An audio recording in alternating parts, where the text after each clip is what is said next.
Last time you remember, Boris Badenov had captured Rocky and set him adrift in a balloon. The balloon was struck by lightning and plummeted down toward the ocean thousands of feet below. As the balloon fell, the plucky squirrel managed to work his way out of the basket and, spreading his arms and legs, began to glide toward the distant shore miles away. Boy, I hope I can stretch my glide that far. Unfortunately, at that moment, Rocky was being picked up by the radar antennas of the Air Defense Headquarters. General Broadbeam, sir, we've spotted a flying object headed straight for us. What kind of object? Well, sir, it appears to be a squirrel. What? Yes, sir. Probably a secret missile we don't know about. Well, we can't take chances. Shoot it down. And within seconds, huge batteries of weapons were leveled at Rocky and commenced fire. Holy smoke! They think I'm an enemy! Hey! Cut it out! I'm friendly! Look! I'm smiling! Oh, if there were just some way I could tell them who I am! Then the brainy squirrel got an idea and began to fly in a special pattern. Look, General, the object is spelling something out. Sure enough, the wily Rocky was using the smoke from the ack-ack burst to spell out letters. A kind of polka dot skywriting. What's it say, General? U.S. Cease firing! Don't harm a hair of his head! That is a U.S. taxpayer! We need every one of them we can get! So Rocky continued gliding toward the shore, this time with an honor escort of jet planes. Meanwhile, at Boris's house, the spy was pretending to throw a party in honor of the Moon Men, complete with paper hats and noisemakers. While Bullwinkle worked in the room above. Mind if I join you? In a corner of the room, Boris, who was really anxious to get rid of the Moon Men, was mixing up a bucket full of Mickey Fins. Oh, goody! Punch! Boris, if Moose ever drinks that, he will be asleep for weeks. And we won't get formula from him. Well, here's looking up your ancestors. At that moment, Rocky and his escort were flying just a few hundred feet above the house. I can make it now, fellas! Thanks a lot! And the squirrel headed down for Boris's hideout. Wait, a toast. Oh, sure. Gentlemen, the Queen. You said it. No. Now we must break glasses. But we ain't drunk the toast yet. In my country, you break glasses before you drink toast. Well, if you say so. But people must get pretty thirsty where you live. Now, I'd like to give a toast. Of course. Well, here's the crime. To crime? Of course, that was a toast that Boris and Natasha had to drink. The results were immediate. Hey, she's gone to sleep. You fellas don't feel sleepy? Nope. Not even little bitsy bit? Nope. That punch sort of pecks you up. Nighty-night. And Boris joined Natasha in slumber. Party troopers. At that moment, Rocky appeared at the open window. Bullwinkle, there you are! Where else? Hiya, Rocky. Come on, we gotta go back. Everybody's looking for you. Oh, that's nice of them. Okay, let's go. Come on, Moon Man. Our friends started back, but just as they left the house, heavy hands fell on their shoulders and a very official voice boomed, You are under arrest by order of the United States government. Our heroes under arrest? Whatever for? Be sure to see our next episode, The Bars and Stripes Forever. Welcome Well, back. that make-believe party that Boris was throwing at his house for the Moon Men developed some unexpected complications. In the first place, after Boris went to all the trouble of mixing up a bucket of Mickey Fins, Bullwinkle gave the wrong toast. Well, here's the crime. And Boris and Natasha had to drink their own sleeping potion. After that, the gathering broke up rather quickly. Party troopers. Then Rocky arrived and convinced Party Bullwinkle that he ought troopers. to return to his own laboratory. But as our friends left the house, You're under arrest by order Why? of the United States government. What for? We have information there are 2 spies here. Spies? Who could that be? Pardon my pointing, but it looks like you 2. Grab 'em. but as the special agent grabbed Gidney, Cloyd leveled his scrooch gun, and the agent was instantly frozen solid. Wait a minute, they're not spies. They're visitors from the The moon. moon? Well, that's a job for State Department. But what about those 2? They look suspicious. Sir, you are speaking of our hosts. Oh, I'm sure they're all right. They're just a little punchy is all. Come on, Bullwinkle, we gotta get back to the lab. But what about up the creek here? We can't just leave him. Oh, he'll be all right. How long did you scrooch him for, Clyde? Only 50 years. 50 years? Whoa. That's a long wait, ain't it? What'll we do? Hey, I got an idea. Listen. And And so the next day there was a special ceremony held in the front of the National Security Building to dedicate a statue of Virus T. Updecreek, the first special agent to be squooshed in the line of duty. Very few people knew that the statue was really Updecreek himself, with a coat of white paint to keep him in good condition until he became unscrooched 50 years later. And of course the real stars of the occasion were the Moon Men. Everybody wanted to look at them. Oh, they're cute. And in the next few days the whole country went moon mad. Women immediately adopted the Moon Man look. Beauty shops specialized in Moon Man hairdos. Pointed heads were all the rage. Gidney and Cloyd were given the key to the city. Delicious. They even made television commercials. And this is what the Moon Men look like after only 6 weeks at Dick Fanny's. Yeah, we used to look like this. Never have so many been so curious about so few. And pretty soon the pace began to tell on Gidney and Cloyd. They couldn't even eat a meal in peace. Hello, Kirk. Hello, Marilyn. Hello, Gidney. Hello, Carrie. Hello, Marilyn. Hello, Roger. Hello, Sophia. Hello, Gidney. Hello, Clyde. Oh, this has gone far enough. And so one night Rocky and Bullwinkle heard a knock on their door. Come in.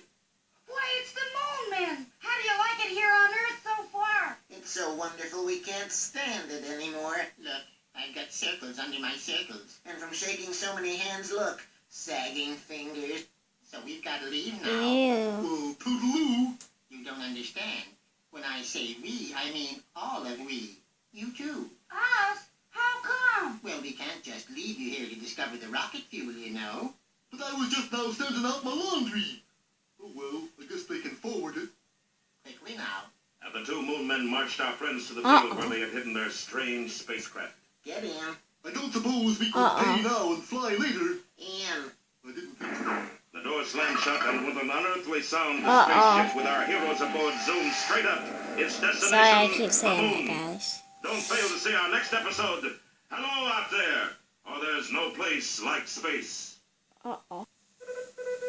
While the two Moon Men, Gidney and Cloyd, were kept busy making personal appearances and signing autographs, Rocky and Bullwinkle were working furiously to rediscover their lost rocket fuel. But time ran out on them when the Moon Men got tired of all their fame and decided to go home. It's so wonderful we can't stand it anymore. To keep our boys from finding the formula, Gidney and Cloyd made them get into their spaceship and took off for the moon, carrying Rocky and Bullwinkle with them. Up and up the strange craft went, and then suddenly... Oi, what is it? I don't know. I'll check the fuel indicator. Is it empty?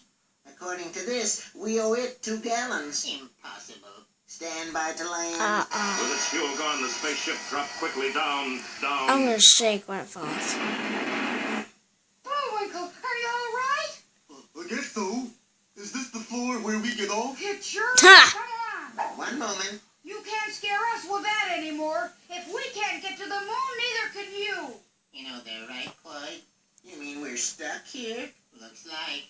I might as well be Scrooged. Wait a minute. You know what the rocket fuel formula is, don't you?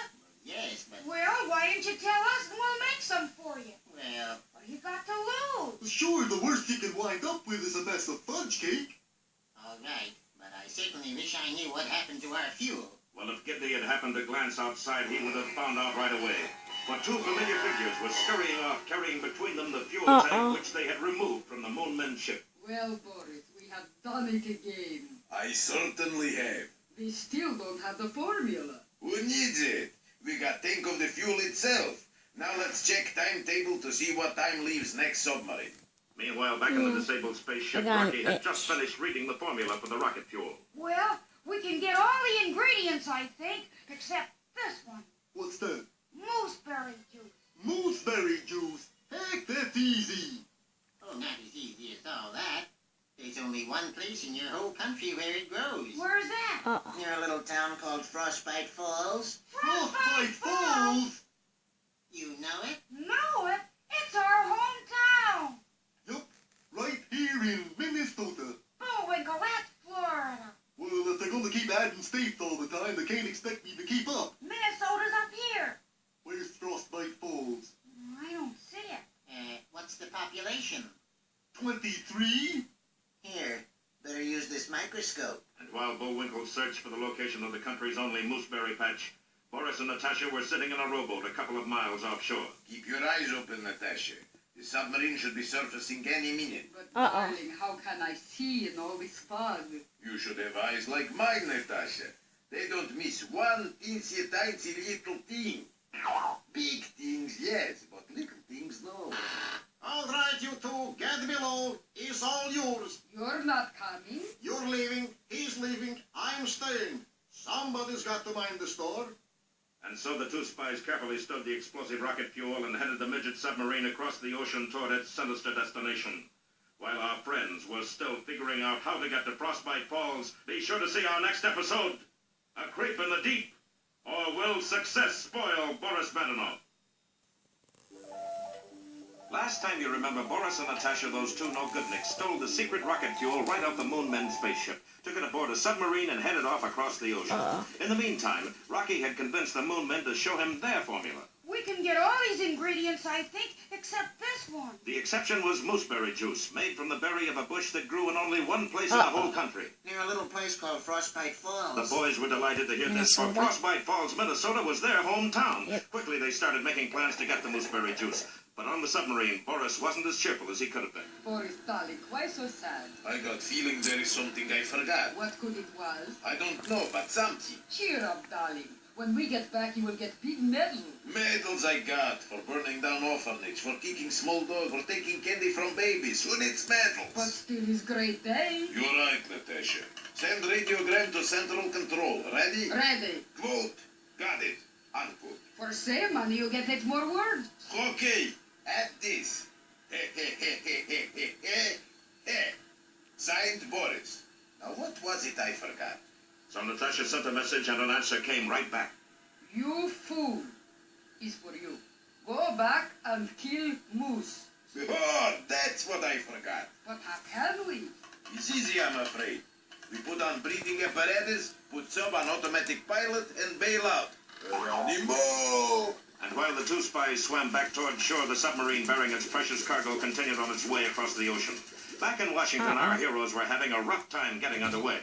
I'm sorry, sir, but we have no flights to Frostbite Falls, if there is such a place. Oh, yes, we had a train to Frostbite Falls, but they took the tracks up in 1903. We can't help you. The only road into Frostbite Falls is just a cow path. What are we going to do? Time is too important. I know. We'll rent a private plane. Come on, Bullwinkle. We're going to the airport. And in a little while, our boys were talking to the owner of a flying service. Let's see, that'll run you just about $1,000. $1,000 just to get to Frostbite Falls? You could buy the place for $8 cash. Gee, Bullwinkle, what we need is a good cut-rate pilot. Gentlemen, allow me to introduce myself. Ace Rickenboris at your service. Mein Gott. Ace Rickenboris, by air, anywhere. Fly now, pray later. He's misprint. Haven't I seen your face somewhere before? Of course you have. He's on every $3 bill the government makes. I've never seen a $3 bill. Oh, it's my fault you're poor?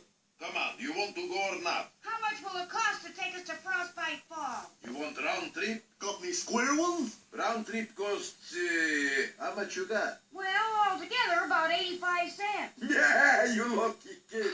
Today only special price, 85 cents. Swell! Ready, Bullwinkle? The sooner the quicker. Then let's go. Oh, Miss Callahan. You called Ace. Who's she? The stewardess, I guess. Okay, all aboard for Frostbite Falls. Please, fasten your seatbelt.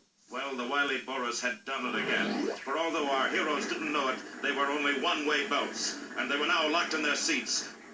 Don't miss our next exciting episode, Ace is Wild or the Flying Casket. Thanks for watching, guys.